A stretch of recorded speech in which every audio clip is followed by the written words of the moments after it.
Magandang gabi po sa inyong lahat. Narito yan po tayo sa namang panibagong episode ng spoiler alert review Hindi ng niya alam Maria kung ano. Clara at Ibarra.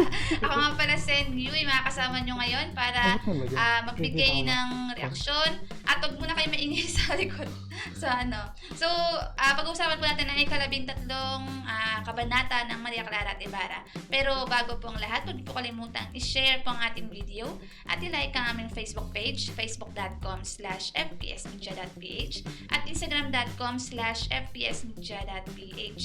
Meron po tayong YouTube at Twitch, youtube.com/fpsmediaph at twitch.tv/fpsmediaph. Panoorin nyo rin po ang videos namin sa TikTok, tiktok.com/fpsmediaph. Dalaro po kayo sa aming pahinarya o website sa www.fpsmediaph.com. So, ngayong gabi, may bago po tayong kasama dahil wala po si Gama. Bebe time. Sina Kuya Yeri at si Popoy. Yo! Hello, musta? Kumain na ba kayo? Taga-pindot. Yung taga-pindot natin, papalit muna pansamantala kay Gama. At, bebe time muna siya. Dahil ilang araw na hindi natutulog. So, kasama din guys ngayon si Popoy. Yan, Yeah. gamer yan. Kung di nyo kilala si Popoy, yan siya. Yan. So, bago tayo mag-start, basahin muna natin yung mga comments. Lalo na yung kahapon, dami. So, yun. And discuss lang natin ng konti yung mga sinabi nila. Okay, so yung basahin natin yung komento ni Raymond Yanga Perez mula to sa Kabanata 12. Sabi niya, ganda ng talakayan ninyo about Maria Clara at Ibarra. Kaya napasubaybay ako sa inyo sa panood. Shoutout kay Red Hair. Salamat. Uy! Diyan nagsisimula yan. Shoutout. Grabe siya, oh. Tapos sabi naman ni Kobe Jacob, sabi niya, dahil maganda po lagi ang reviews nyo, laging sa inyo na po ako kumukuha ng reactions para sa aralin namin sa school. Sabi ko sa inyo, pwede So di tayo pwedeng gumawa ng mga kabulustagang Sabi sa'yo, ginagamit na ginagamit. Ikaw, Popoy, huwag kang magsasabi na kalokohan. Taga-sama rin. Oo. So, tuloy ko lang yung niya. Sabi ni Kobe, thank you po dahil mas naiintindihan ko ang mga bawat eksena. Sana po tuloy-tuloy din po ang reviews po ninyo. So, susubukan po namin ipagpatuloy po ito hanggang matapos sa Maria Clara at Ibarra. So, wag po kayong bibitaw. Oo. And salamat doon sa mga nagla-like, nagko-comment. Kasi mas ginagana yung mag-discuss eh. Makapag-akit dahil pero yun lang ba yung comments? Oh, yun lang sa ngayon. Kahapon. Yun. Yung isa, medyo parang fan ng Clay at Ibarra. Gusto magkatuloy si Clay at Ibarra. Sige, pero magandang isingit natin sa dulo kamaya. Pero yun, maraming salamat at dun sa mga sumusubaybay right after nung natin, panonood, nakakatapa ng puso kasi syempre, kumbaga may silbing pag-react natin at So, without further ado, let us tackle ano ba yung nangyari sa episode na to. And again, wala na naman to sa libro. But, hindi siya sayang kasi ang daming na-explore tungkol sa mga pamahiin natin noon, mga kaugalian ng mga Pilipino noon. And kay Rizal din as well kasi nagulat tayo kanina, merong in-introduce na real world na Easter egg. Tama ba? San Yui? Masasabi ba natin Easter egg? Yun. At mamaya, hayaan natin ikwento muna ni Binibining hindi tao. Hindi tao. Yung sa natin, nagsimula ulit, nagpatuloy yung kwento doon pa rin sa simbahan kaharap ni Clay, sina Basilio at Crispin. At umalis si Crispin sa potasyo nun. Parang sandali lang siya. Parang napadaan lang siya eh. Tapos nagpaalam si Basilio at Crispin kay Clay. So, pauwi na sila. Dito, may laman natin na habang papauwi na si Clay, umuulan din. So, start na ng unos. Start na yung bagyo. Kasi ang problema, sa mga no-limitang hero readers, medyo sabi, may ipapaisip kayo, walang nangyari, bakit umuwi na yung dalawang bata? Di ba dapat may mangyayari pang medyo may pagka-intense na scene dahil magugulpi pa si Crispin, hahabulin pa ng mga Guardia Civil si Basilio, mababaril sa paa. So dito, hindi nangyari habang may unos, habang may bagyo. So dumaan yung bagyo at nakauwi ng matiwasay yung magkapatid. Tapos, di ba nga, nandoon din si Piloso Pontasio. And ang sabi, ay binibigyan niya ng babala si Clay. Ngayon, inisip ko na baka naman si Prof. May kakayanan mag-intervene o mag-transform dun sa Pero inisip ko naman, baka magkakilala si Piloso Pontasio at si Prof. Parang nag-meet sila or something. Maaari. Kasi Bakit aware? kakaiba kasi yung Piloso Pontasio dito na alam niya kung nasaan siya. Pwedeng na-meet ni Piloso Pontasio si Professor at si Professor ang dahilan kung bakit nagka-idea si Piloso Pontasio na may modernong tao. Pero iba yung dating sa akin kasi iniisip ko na maaaring dahil si Prof Torres yung naglagay kay Clay doon. Meron siyang power over doon sa doon sa lugar. And iba kasi yung pagbababala niya kay napansin mo? Iba yung Parang kilala niya mismo siya. Oo, kaya ang dating sa akin baka si Prof yun in disguise. Pansin ko rin, parang ganito. Hindi, tatabat ko yung kay Piloso Pontasio. Pag nakikipag-usap siya kay Clay, kahit yung ibang lingwahe, parang gets niya. Kaya nga So, ba't parang di ba, doon sa libro mismo si Piloso Pontasio. So, wala siyang idea na yung mga lingwahe na yun galing sa Pero, talagang, hindi inusig ba? parang inusig niya. Inusig niya Huwag kang makialam. Parang dito, may ginagawa kang kakaiba dito sa... Then, tsaka yung banta niya na merong kapahamakan na pwedeng mangyari sa kanya. Yung ganun, kasi yung music pa lang Tsaka pati sa mga karakter, pwedeng, imbis na makatulong, makasama pa sa either lumala sa mga pangyayari or may mangyari sa mga karakter sa No Limit ang Ere. Baka meron kayong theory tungkol sa bakit ganun yung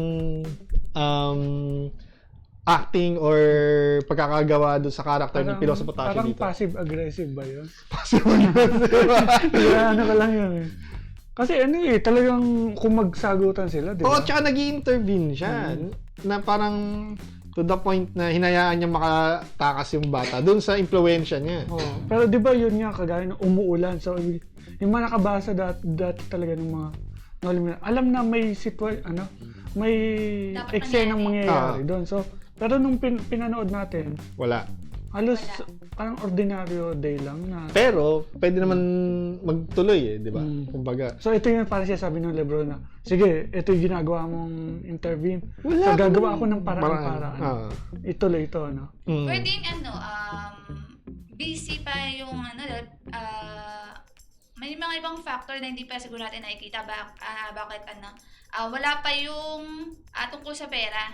Yung bakit hindi pa na pagbibintangan si Crispin. So mayroon pang eksena si Ginto ba yun? Dalawang pirasong ginto yung nawawala So, hindi natin alam kung may kinalaman ba si Clay dun sa factor na yun na hindi pa pinapakita. Pero yun, tuloy natin yung sabi, nung nakauwi na yung dalawang bata, naabutan nila dun yung ama nila, pangalan ba ama nila? Parang walang pangalan na binigay. At di ko rin sure, di ko rin tiyak kung artista ba or theater actor Extra. ng lalaki. Aba, sabi ko nga kanina aba, kung ganyan naman yung misis ko, magre-reklamo pa ba ako? Siguro magsisipag ako magtrabaho. Pero doon, hindi lakas ng loob Sobrang gwapo siguro tingin sa pero kudos kay Andrea. Ito ko Andrea. Hindi, kasi ganito nasubaybayan ko sa yung career ni Andrea. Kasi isa siya sa mga crush ko na Tsaka si Kim Rodriguez. Hindi. Noon kasi, ang mga roles nila ni Andrea, puro patwitams, mahinhin, hindi nakabasag pinggan. Ganon. Tapos biglang nagulat tayo. Sa ibang series, bigla siya naging sobrang sexy. Na mature na At doon na yung nag-stick doon. Yun sa role na yun na. Hindi, yung kanyang imahe na sexy talaga, di ba? Tapos biglang balik siya ulit doon sa dati niyang mga roles na talaga. Balat. Hindi, yung parang mahinhin, yung mga bida roles, mga ganun. Inosente. Hindi naman sa inosente, pero sabihin yung mga Mala Maria Clara, na mga babae. And pa rin, kuhang-kuha pa rin yan. Sa mata niya, ang laki ng difference pag nakita mo siya dun sa mga sexy roles na matapang yung kanyang facial features, expressions. Nakita ko yung vlog parang ang layo ng may vlog siya na may interview na Ayun, ni-describe niya yung tungkol sa experience niya sa Asisa, tsaka yung tungkol sa mga anak niya, parang yung layo ng imahe niya dun sa nagsasalitang celebrity kumpara kay Sisa. Yes. And talagang yung range ng kanyang acting ay malawak. And yun yung nakakatuwa kasi kaya niya pa rin niya i-pull off yung mga ganung klaseng imahe, di ba? So, Kasi kaya niya yun. mag-transfer to ang layo. Okay. So, yun, tuloy natin yung tatay nila, Basilio at Crispin, umiinom, kumakain, gusto nga yata pagkain eh. Tinitirahan Kasi yung wala dalawang talagang bata. trabaho yung talaga. Wala, Oh, lasinggero, talaga? lasinggero. Yung mga bata ay nagtatrabaho para sa kanila. Tapos Parang siya, ganun. Si Sisa sa Sa bahay. sa bahay. So, tinanong ngayon ng tatay kung sumahod na raw ba yung mga bata. Sabi nila sa katapusan pa raw. So, pero nanghingi ng piso. Piso. Malaki ang piso nun. Oh, nanghingi ng piso sa mga bata yung Parang yung 100 na nga tatay. yun. Pero wala ngang pera walang pera yung mga bata. Tapos parang gugulpihin na yata. Baka may naitago daw. Hindi kasi sabi ni Crispin, magsusugal ka na naman. Oh, yun yung nagalit doon sinabi. Parang ang late mo sa new eh. Ngayon eh. Panda ka nga. May napansin ako. Oh. So, Parang palda yung gawin. tuloy natin. Baka haba pa yung Di ba natin natatapos? So, yun nga, hinarang ni Sisa at tinatanggal yung mga bata dahil na-shot sila yung nagtatrabaho para sa kanila. Oh, yan yung pinapakita kanina sa baba. Nasaan na yan? Yan. Ayan. Si extra. Di ba? Andrea Torres na yung misis mo. May gana ka pang... Okay. Pwede pa double work. Oh. Pwede dito ka na lang. Joke. So, yun. Habang nangyayari yun sa kanila, doon naman kila umuulan na yun eh. Doon kila Ibarra, sa bahay ng mga Ibarra, hinihintay ni Ibarra, tsaka ni Mangdo, Ando. Mang Andong, yung si Clay. Kasi nga, umuulan na gabi. Tsaka gabi na. May curfew nung time na yun. And syempre, pag babae, di ka dapat makita sa lansa. Kasi mapagkakamulang kang web libre. Al, Bawal. nakakasabay so, na. yun. Nung dumating si Clay nun, sinabi niya kung saan siya nanggaling. At bumalik daw kasi sa simbahan yung mga bata. So, hindi makapaniwala sa iba na bumalik yung mga bata sa simbahan. At gusto iligtas ni Clay yung mga bata. Kasi nga, may tsak na may mamamatay sa kanila dahil sa gulpi ng Friday. At yun, binanggit nga ulit yung power of hula ni Clay. At sinaway siya ni Mang Andong. Sabi, wag sabihin yung mga hula, mga ganyan. Pwede ka mapagbintangan. Yes. Kasi pwede siya matulad dun sa Sa tatay na binansagang erehe at bruha.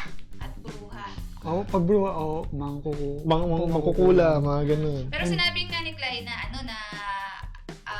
dahil sa power of hula niya, alam niyang mamatay yung mga bata. So, kailangan maligtas sila. So, si Ibarra, naniniwala kay Clay dahil nga dun sa... Nangyari. Tinola Issue. issue. Tinola issue. Kasi tinola issue, naniniwala siya ngayon kay Clay. Tapos pero kailangan sikreto daw na yung power of hula ni Clay. So, yun, sasabukan daw niya ilayo yung mga bata sa Friday. Ngayon, Kinaumagahan, habang fake playing ng harps. Hindi ba tinatago nila yung syempre naman kasi, di naman talaga... baka hindi maririnig. Tapos pala ang na-play yung sa Genshin na harp. Ang problema lang kasi, nung habang tumutugtog si Maria Clara, nandumating si Padre Salvi at nag-stalker light na sinisilip si Maria Clara. Hindi nakasuot yung kanyang alampay. Ang kanyang bra. Ang alampay. Kanyang alampay. Kasi pag wala yun, makikita yung hubog ng dibdib niya. So, nagulat si ate girl. Oo. Pero nung nung nagulat si Maria Clara, yung kamay niya kasi nakita sa camera, napadaan sa string. Tapos walang tunog. Yung naialis na. Di ba dapat may string na tunog na pag nahawa ka na bigla. So, pero ayos lang naman yung na yan. Ang dami ng binadgetan dito, yung... understandable kasi ang dami nilang binadgetan dito. Napanood natin yun sa yung Sa vlog. yung sa behind the scenes na ultimo yung mga parts doon na hindi na ginagawa before eh. So understandable na sige sa sound effects. Meron ba rin sila yung na-renovate? Baka kasama niya. Panigurado kasama yun. Yung ano nga lang eh. Pagbigyan na natin yung part na yun, pero sigurado si Gama, hindi niya pala nagpasin yun. Audio, ano na yun. Dahil sa audio kasi di ba yung portal Audio. yun. Sana meron yung na part. So yun, dumating daw si Padre Salvi, hinarap si Maria Clara. Pagkatapos ni Maria Clara musuot ng alampay niya, sinabi ni Padre Salvi, naparito daw siya para ibigay yung libro. Regalo. Yung libro na title nun? Inspirasyon. Anong inspirasyon? Ano ba yun? Ano ba yung title nun? Nakalimutan ko. La Imitasyon, Imitasyon? La Imitasyon de Cristo. Imitasyon de Cristo. At sinerge si Kuya sabi from De, totoong libro siya. totoong libro. At ano significance niya sa doon sa nobela? Wala yun sa nobela. Pero sa real life, si Jose Rizal, binigay yun bago siya mamatay kay Josephine Bryant. Nandoon yung may kalakip pinasulat ng ng pag-aano na kanyang love kay So, Josephine. wala na to. Bakit na? So parang in a way, ito yung paraan na para i-insert ng mga creators na, oy, mayroong libro, may title, i-search nyo. Pero bakit galing galing kay Padre Salve? Parang Kasi nga, like Jose Rizal, itong si Salve ay nagbibigay ng parang pahiwatig ng pag-ibig niya kay Maria Clara, pero hindi in your nose. Although Huwag masyadong pahalata. Di halata. Hindi ka tanggap-tanggap yung karakter na ginamit dito para ipakita yung ganong ganong simbolo. Pero yung buong title ng book, mahaba yun. Pero dun sa, yung game ko pala. Teka, ayaw mag-close. Ate, ni-screen grab ko eh, kasi mahaba eh. So, habang nahanap ni Kuya yung dun sa sinabi ni Maria Clara, sinabi niya kay Padre Salvi kasi biglaan yung pagdalaw ni Padre Salvi. Sabi niya, Hindi announce. Pasensya na po kung hindi ko kayo may entertain. Dahil nga, wala naman kayong pasabi. So, nung time na yun, mag-set ka ng schedule. Ano ka muna? Hindi ka basta-basta pwedeng, punta ako sa bahay niya. May appointment. May appointment. Tsaka rin kasi, nakatunog din kasi sa Maria Clara na may something si Padre Salvi. Siyempre. Kasi nung pinabot yung libro, hindi siya lumapit kay Padre Salvi. Pinadaan niya kay Andeng, ang kabata ni Maria Clara. Na mahilig, sarap daw magluto. Yun ang ang description. Itong si Andeng, lang to, parang binanggit lang sa libro. Wala siyang actually malaking role. Pero dito nabigyan siya ng role sa No Limit sa Maria Clara Ibarra. Pero yung mismong libro, balikan ko lang yung The Imitation of Christ na sinulat ni Thomas A. Kempis ay siya, Christian devotional book. 14 something pa siya, 1418 o 1427 siya publish, yes. And ang laman nito is mga dasal sa mga sa mga parang naalala niyo yun sa mga lola natin nung araw, yung may mga booklet, tas may mga dasal para sa ganitong okasyon, sa ganitong helpful counsels of spiritual life. Kapag ikaw ay merong nararamdaman na pag-aalinlangan, yan. Merong prayer na nakasulat doon para doon. Hindi naman incantation, parang iba yung Hindi, parang na may pampagod dito sa pwede rin parang sa purpose-driven na libro. Pampagod vibe. Parang mas, alam niyo yung mga libro na yung mga pang-spiritual na books. Yung purpose-driven, alam niyo yung libro na yun? Hindi, parang meditation. Yun, parang meditation book pala. Parang mas, yun yung, pero, for your, dito, gamit yung mga religious prayers. Ganyan. So, yun, pagkatapos umalis ni Maria Clara kasi sabi niya kay Padre Salvi, wala kang appointment, di kita pwede entertainin, gano'n.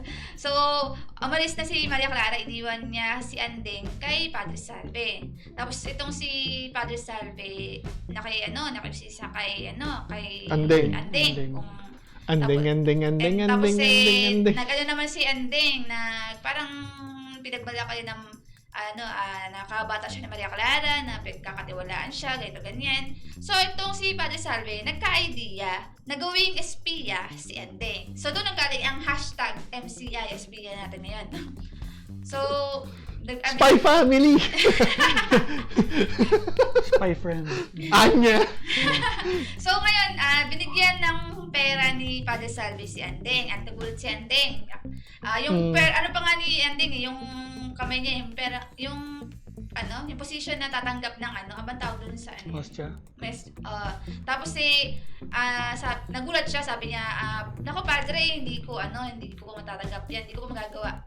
Kasi ang gusto ni Padre Salve, sa pag-iispiya kay Maria Clara, kailangan i-report sa kanya lahat ng mga ginagawa ni Maria Clara, lalo na pag dumating si Crisostomo Ibarra. So, yun. Ayaw ni Anding eh. Siyempre, ang loyalty ko with my BFF. Parang ganun eh. Pero, iba kasi na yung nangyari after. May threat na. Lumabas na ang tunay na kulay ni Padre Salve. Ba-blackmail ka? Oo. Sinabi niya na... India. Mayroon siyang pupuntahing tao na pagmamasid, kaya pa nagsinungaling, hindi niya magagawa, malalaman niya. At kapag di naman daw siya sinunod, sasabihan siyang ere at bruha! Oo. Automatic. Yes. Kukunin ka na nun. Tapos papakulong. Ang daming threats. So, Na hindi nalalayo sa nangyayari ngayon, di ba? Panagsumbong ka. Yeah. So, violence against women. Di ba? Huwag kang magsusumbong. Gawin mo yung gusto ko. So, ano pa rin talagang... Meron pa rin. Parang nangyayari pa rin yung mga nagaganap noong unang panahon tsaka ngayon. Pero magkaiba lang tayo ng costume. So, yung iba dyan, alam naman natin sabihin natin, hindi lang sa simbahan na Katoliko, kundi sa ibang mga sekta din, may mga abuses din sa di ba? Hindi lang talaga na media. Oo, di ba? Ang daming, since 1970s, ang dami natin napapanood ng mga panlilin lang at ng mga nasa posisyon, lalo na sa religion. Pero, Dito, pero mas malala ngayon, harap-harapang yung isa nga, di ba? Wanted ng FBI, pero grabe. Di ba? Untouchable dito. Yun may kaso na yan Kinoronahan pa. Yes. Tapos sasabihin na, stop! Napastang na Oo. Okay, so yun, doon naman tayo sa mansyon ng mga Ibarra. Bago matulog sa gabi na yun bago matulog si Clyde, nandun siya sa, di ko alam kung kayo ng kwarto ba ni na pinahiram kay Kwarto nung ina ni Ibarra, tapos parang nag-uusisa lang siya, curious. So si Clyde habang naglilinis, back to linis ulit ng mansyones ni Ibarra. May nakita siyang accidentally niya nabuksan yung drawer. Hirap naman yung magkaskas na. Mabuksan. So, ayun, nabuksan niya, tapos may nakita siyang pamaypay at pabango. So, sinubukan niya yung pabango. Nakabutan siya ni Ibarra. At sabi ni Clyde, ay, pasensya na po na ganyan. Tapos sabi ni Ibarra, okay lang, yan ay pag-aari na aking maong ina. At pinahiram niya ang pamaypay kay Clyde. At Pati yung mga damit. Pati damit. Yes. Medyo na-off ako doon.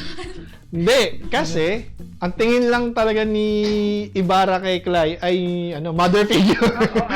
Motherly love ang nakikita niya kay Pero kay Clyde. Kasi yung pamaypay ay pwedeng masabi na siyang pag-aari ng nanay na pwedeng pamana sa magiging asawa ni Ibarra. So, di ba mga ganung mga medieval times na, ito galing sa nanay ko, palahas, bibigay ko sa iyo bilang ikaw yung aking papangasawa, ganito, ganyan. Ang problema, dumaan kay Clyde. So, parang Teka. Ano yun natin yung sinasabi mo Kasi ang sabi mo, ibibigay. Ang sabi ni Ibarra, papahiram. Pero dumaan pa rin kay Clyde. Kahit na, wag mong ipilit na may something doon dahil si Dennis Trillo at yung kanyang partner sa Ibarra ay kay Maria Clara. Wag niyong ipilit. Wag mo na rin ipilit. Nag-insinuate ka ng Hindi ko pinipilit. Inaano ko lang na parang Nanay sa akin dito na si- bakit Oo, kailangan- nanay lang ang tingin niya kay ano. Isa kang tita. Tita. Tita. So, Auntie, ano. Auntie Clyde. ano ko lang dito, issue ko lang dito, paano pag nakita ni Maria Clara na pamaypay, tapos nalaman niya na sa nanay yun ni Ibarra, bakit ito pinahiram sa gito ganyan? Ay kasi nga, issue. pinsan naman niya. Okay lang yun. Si Ibarra lang at si Clea nakakalam na hindi sila magkaano-ano. At si Fidel. At sa Fidel. So, speaking of Fidel, malalat niya, pero nahulaan natin.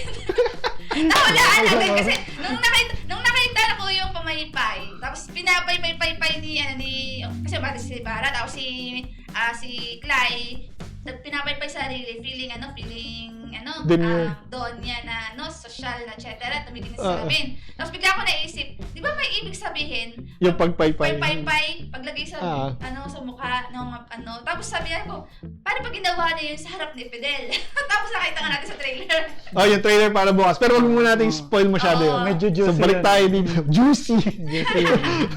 Kumindat pa siya. Tawa ako dun eh. Doon medyo, aminado tayo, merong comedy and kilig factor dun. Kasi hindi pa pwedeng mapunta si Ibarra kay Clay. I'm sorry dun sa mga nagko-comment na sana gusto may kissing scene, may Sabi nga doon, nakasulat na. Kasi, unang-una, si Ibarra isa sa mga characters na binagbabatayan niya sa sarili niya. At ang pag-ibig niya sa bayan, which is si Maria. Maria Clara. So, Hindi pa pwedeng ma-attract sa ibang Pilay talaga. Oo. So, Pilay. yun. Pero, Hashtag kasi, pilay. ewan ko sa kanila ba nga, yung mga alam naman nila yung kwento ng No Limit Angel, pinagpipilitan pa rin yung lab team, Oo, chat, pagbigyan na natin, wag na nating pilitin kasi alam naman natin tragic yung mangyayari sa dalawa. Saka sulat ng idol, natin bayani Oo. natin Medyo ikalma natin sa mga love scene Kalma lang. Kalma lang. Okay lang na si Clay may one-sided love interest. Sabi nga, medyo iyan na, kahit kay Fidel, tayo. Kahit doon na naman. Doon na lang tayo. At least doon bagay naman. Bagay. So, yun nga, pagka kinabukasan na. Tapos galit sa atin lahat. Binash ka. I-bash nyo lang kami sa comments below. Grabe siya.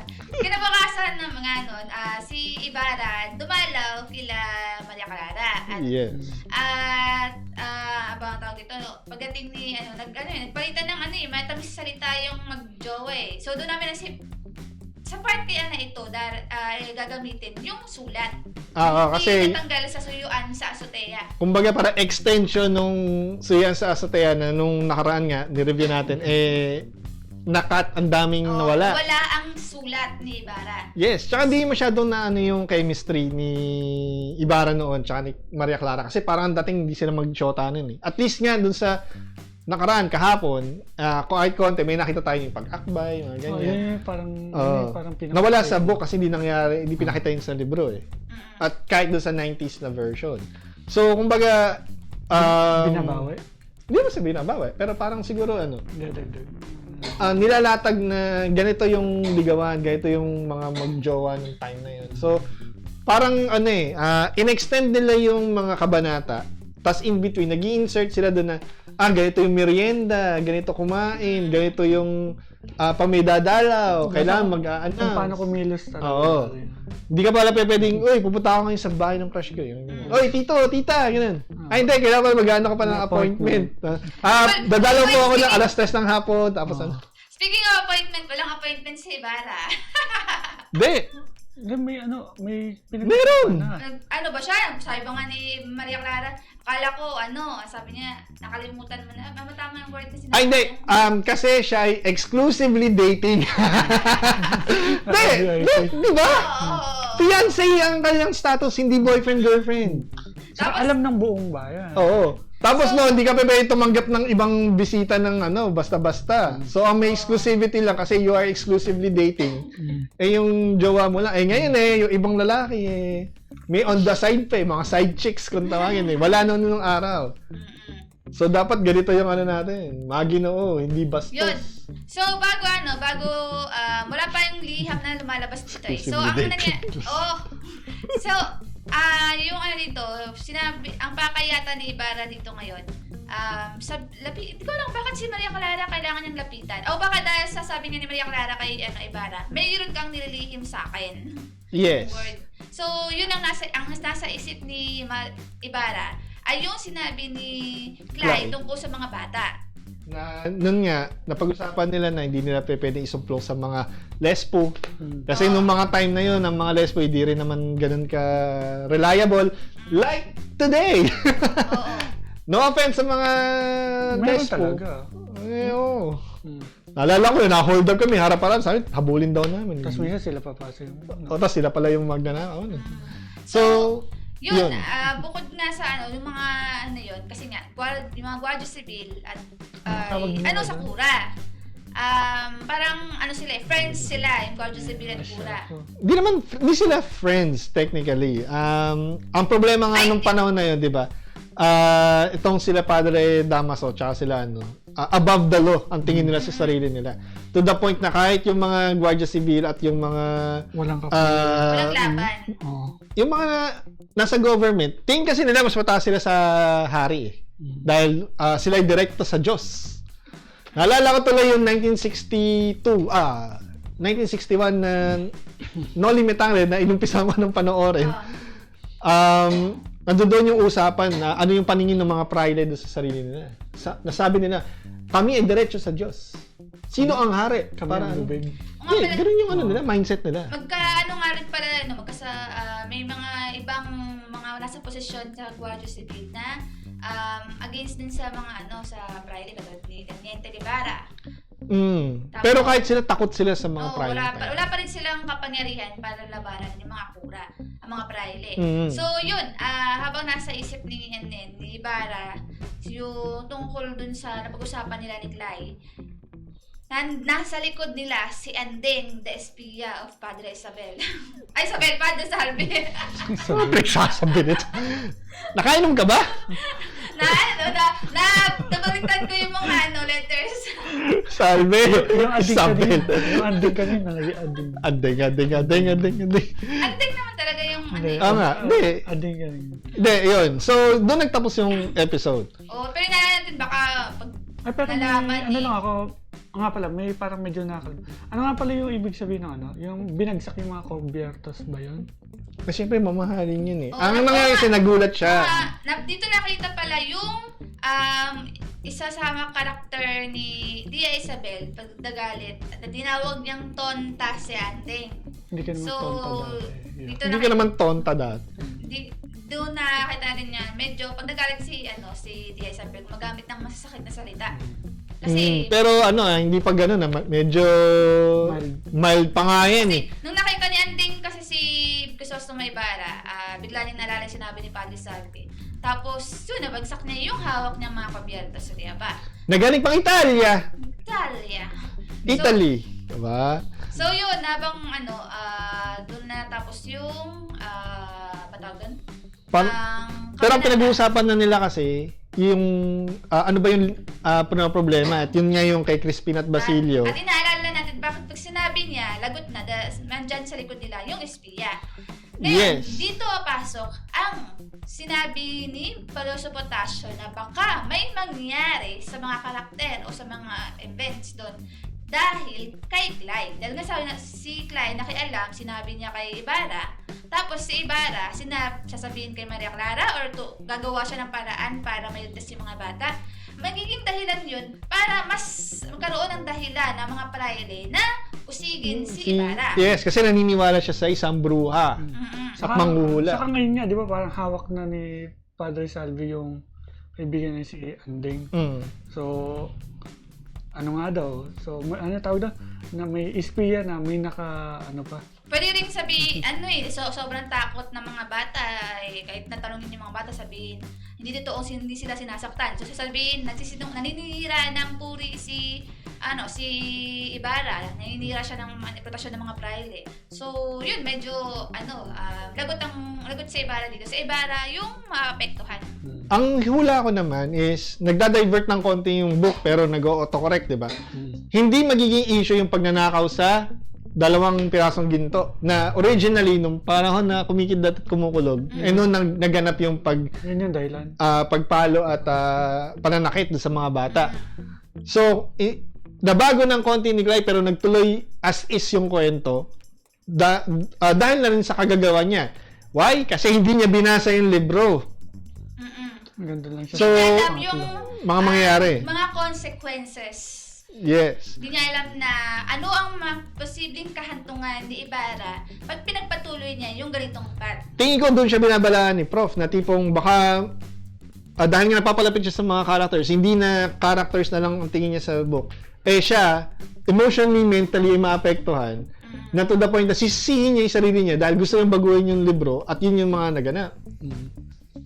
Di ba? So, yun ang malalaman natin ko anong mga susunod na pero ang excited ako dun sa Mamaypay sa next Oo. kabanata. Kasi ang susunod na yung pupunta sa simbahan. Diyan na naman yung Frenemies. Frenemies. Kasi magpapaypay na mabilis si may meaning kasi. may meaning yun. Sabi nga ni Julian San Jose, di ba kapag nagpapaypay na mabilis na, tapos patingin-tingin dun sa ang ibig sabihin na gusto mo siya. Oo, May pagtingin ka sa kanya. Tapos, Type ka niya. nagpapaypay si, Kasi mainit lang. sa harap ni Fidel. Tapos tumindot So, ito si Fidel, galit-galitan ko nung pa, di ba? So, gusto rin pala niya, parang ganun. Pero may naman talaga siya, kaibigan naman siya talaga kay Glay. Nagsasabong lang yung kanilang opinion or paniniwala. Yes. Siguro parang in a way, ito na yung mga bagong kabataan ng time ni Rizal, di ba? Sila Juan Luna, sila nagpunta ng Europa. Tapos, syempre, mga kababaihan doon ay iba sa mga kababaihan Kasi na mga napag-aaral. Nag-umpisa na makapag-aral at may tagisan na ng talino between... Saka yung sinabi sa pangalawang episode ba, sakit sa ulo lang daw. So, kumbaga, baka gusto niya yung sumasagot-sagot. So, yun ang ating review at reaction sa Teka lang, di pa tayo nagre-react sa mga technical. Oo nga, sa sa plot. Wala si Gam. Wala kasi sila Na ikalabing-tatlong kabanata ng Maria Clara at Ibarra. Pagdating naman sa technical, wala ako masyadong... Ha? Hindi, wala ako masyadong nakitang negative or maliban lang sa sound. Yung ulan din. Sound ng... Yung sound ng harp. Anong harp? Ayun. Dito, napansin ko fake yung ulan, pero okay lang, di naman siya nakakasira masyado dun Sandali sa... lang. Okay. Sandali lang. Madilim no? Tsaka sakto lang yung ginamit lang, ang dami ng... Saka yung, ulan. Parang kidlat din. Yung kidlat, medyo okay kasi di mo talaga masyado mahalata. Ang isa pa napansin ko, ito yung pinakita naman, first time, yung bahay na tinutuluyan ni Maria Clara. Di ba? Bahay nila mismo. Doon sa San Diego. First time to pinakita. Bahay na tinitirahan. Kasi tinutuluyan, di ba? Pansamantala lang. Oo, nagbabakasyon lang sila doon eh. Pero ba bahay nila mismo yun? Pansamantala! Okay, tuloy. Yun, tapos, ang ganda kasi nung lugar, medyo reddish yung tone, nung mga nasa... kakaiba doon sa bahay na nakita natin previously na mas brownish na yung lang. Parang barniz lang. So ito parang mas vibrant yung kulay. Mapula pero mukhang yayamanin talaga. Tapos parang tingin ko parang mas malaki to kumpara doon sa... parang kumbaga sa atin mas nauna yung gawin yung bahay na to. Malamang. Kasi yun na nga, parang lumang bahay nila. Dahil lumaki sila Ibarra at Maria Clara. Malamang, So nakakatuwa kasi meron tayong mga parallax shot. Yun yung parallax na nag-iiba ng konting perspective, mga tracking shots.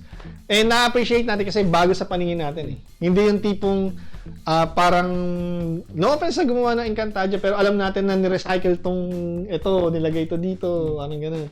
Ito parang buhay na buhay siya kasi may sarili siyang identity, iba yung mga gamit sa loob, iba yung gayak, iba yung ayos, and nakaka-appreciate siya. Yun. So, dito napansin natin yung mga kahalagaan dito mga damit, yung kung bakit kailangan maglagay ng mga Alampay. Yes. And kapraso lang yung shot na yun with Padre Salve, pero iba na yung damit ni Julian San Jose nung dumating si Ibarra. Kahit si Andeng, iba yung damit niya noong si Padre Salve, tapos iba din yung damit. Kasi kinabukasan na yun eh. Kinabukasan ba? Same day? Oo, hindi, kinabukasan. Kinabukasan. Kinabukasan. Appointment. Appointment, yan. And syempre, again, yung damit ni Ibarra, hindi siya recycled. Ay, may napasin din pala ako. Ano? Yung damit ni Clay, yung mahabang damit niya. Ano, panggabi, Yun niya. pagtulog, Yung haba ng ano niya. Tapos nakababa yung hair niya, Oo. Yes. So, nakakatuwa na talagang napaka-strict sa details, May pang damit sila pang labas, pang bahay, at pang gabi. panggabi, ngayon pagtapos sa trabaho, dadapa ka na lang ngayon, tulog ka. Pagod ka eh. Hindi na nagpapalit Ilan na lang yung mga nagpapalit para pajama. Kasi ang hassle kasi panlabi eh. Oo Magdami nga damit. Kami nga, nagre-recycle lang kami ng damit. Ilang beses na ba namin sinusuot? Ikaw lang tong Every topic, iba costume mo Ikaw lang ginagastusan dito So, yun ang ating review at reaksyon sa ika-13 episode ng Maria Clara at Ibarra. Yes. So, sa mga, kung meron kayong suggestion, komento, mag-comment lamang po kayo. At babasahin po namin yan sa susunod na episode ng Spoiler Alert review po natin. So, maraming salamat po sa ating mga manonood at patuloy na sumusubaybay sa Spoiler Alert. Appreciated po namin lahat. Apreciation. Nagagala kami. Kinagagalak ng... namin ang inyong patuloy na pagsubaybay. Nakakataba po ng puso. Labis po kami na natutuwa. Ano pala? Cholesterol na yung puso. Yun. So, maraming salamat po. Boy, kabisado ba ating social media? Ayan. So, like, share, and subscribe sa Hindi aming tayo ilabas. Facebook Oo. at aming Instagram. facebook.com/fpsmedia.ph at instagram.com/fpsmedia.ph. Tingin niyo sa camera. Kabisado. Hindi kabisado. Hindi, tagal na ako After basahin, tsaka titingin ko. Meron din po kami YouTube, Twitch, at TikTok. youtube.com/fpsmediaph, twitch.tv/fpsmediaph, at tiktok.com/fpsmediaph, at ang aming pahinarya, ang www.fpsmediaph.com. Yun. So, maraming salamat po sa ating mga manood. Abangan niyo po ay Apat. apat. Hindi alam. Kalabing apat. Ito ka pala. Sorry. Binibigyan ko pa. Layo ng turo. Kalabing apat na kabanata ng Maria Clara de Ibarra. Abangan niyo po yan bukas sa mga alas 10 hanggang alas 10:30 yung video premiere po natin. So, Yun. hanggang sa muli. Paalam. Bye-bye. Babaw. Babu. Babaw.